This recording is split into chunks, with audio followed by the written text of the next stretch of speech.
You ask Tiger to solve. This deals with linear equations with one unknown. The final result is x equals -3. Let's solve it step by step.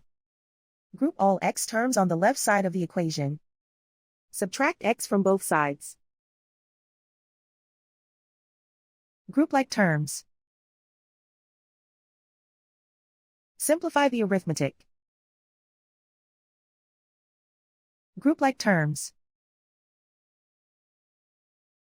Simplify the arithmetic. Group all constants on the right side of the equation. Subtract 2 from both sides. Simplify the arithmetic.